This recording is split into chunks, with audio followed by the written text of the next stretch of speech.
Cari amici, ben Ci siamo. ritrovati, eventi del territorio. Quest'oggi vuole continuare il suo tour attraverso il paese di Valdobbiadene. Vogliamo conoscere qual è la situazione e ieri abbiamo sentito il parere dell'amministrazione comunale nelle parole del sindaco Luciano Fregonese.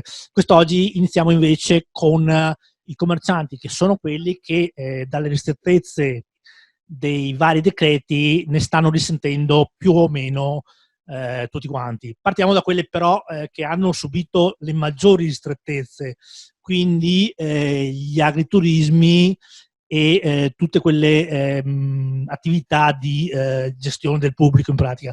Abbiamo qui, lo vedete, in videochiamata, Emanuele Forador, che è il titolare dell'azienda agricola Casavecchia. Manuele, raccontaci un attimino qual è stata la tua esperienza come partita IVA e come attività di promozione turistica del territorio. Mhm. Beh, allora buongiorno a tutti.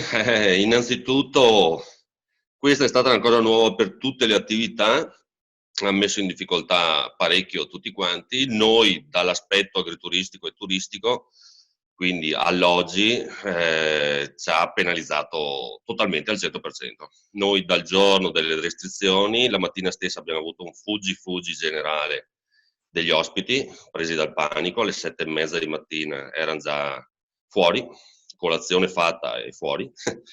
E da là in poi fino a stamattina, guardavo oggi al computer, una continua disdetta, quindi 100% di disdette fino al momento, fino a fine giugno. Abbiamo avuto circa 400 disdette di pernottamenti, già fissate prima, quindi disdette tutte, e solo 2 pernottamenti un po' che danno un po' di positività per fine settembre. Ecco.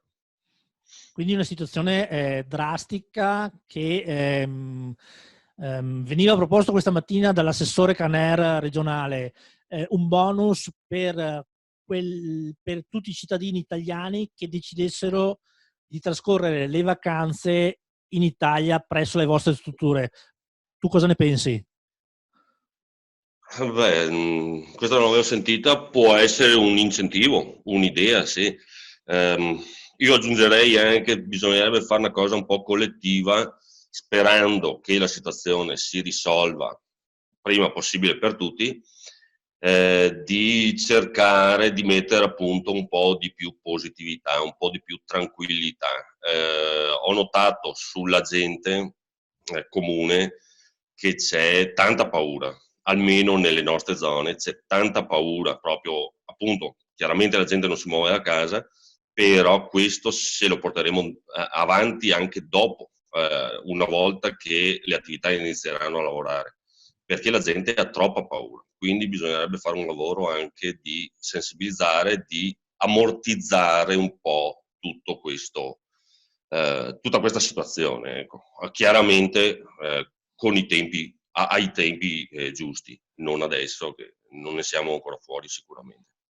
A livello categoriale, state valutando qualcosa? Si sa, c'è qualche iniziativa in corso? Beh, allora a livello turistico non ho sentito niente. Noi avendo anche azienda agricola produzione di vino, noi siamo stati tra i primi fin da subito a portare avanti l'aspetto della consegna a domicilio, e questo adesso lo stiamo facendo tutti. Funziona, diciamo che con quella l'aspetto vino, spedizioni e consegna a domicilio ancora si riesce a dare un servizio. I clienti non vengono abbandonati. Chiaramente dall'aspetto turistico lì bisognerebbe lavorare un po' più a livello di associazioni, sì. Perché al momento non c'è nulla. Aspettiamo che finisca e poi probabilmente sapremo qualcosa in più. Manuele, ti ringraziamo di questa importante testimonianza dal mondo del lavoro e dell'approccio turistico del tuo settore. Che dire, ti Grazie. auguriamo che tutto si risolva. Sappiamo che siete tra quelle attività che stanno subendo più danni perché avete chiusura totale al 100%, quindi i migliori auguri da tutto il nostro staff e ci facciamo gli auguri perché presto ritorniamo presto ad abbracciarci, e se non ad abbracciarci, a brindare con un ottimo Valdobbiadene di OCG.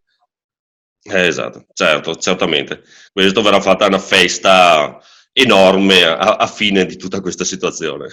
E noi ce lo auguriamo con Sicuramente. te. Manuele, noi ti ringraziamo di nuovo, ringraziamo i telespettatori che ci hanno guardato e diamo appuntamento a una prossima puntata dove intervisteremo un altro rappresentante di un altro settore commerciale della zona del Valdobbiadene. Grazie ancora Manuele e arrivederci a tutti.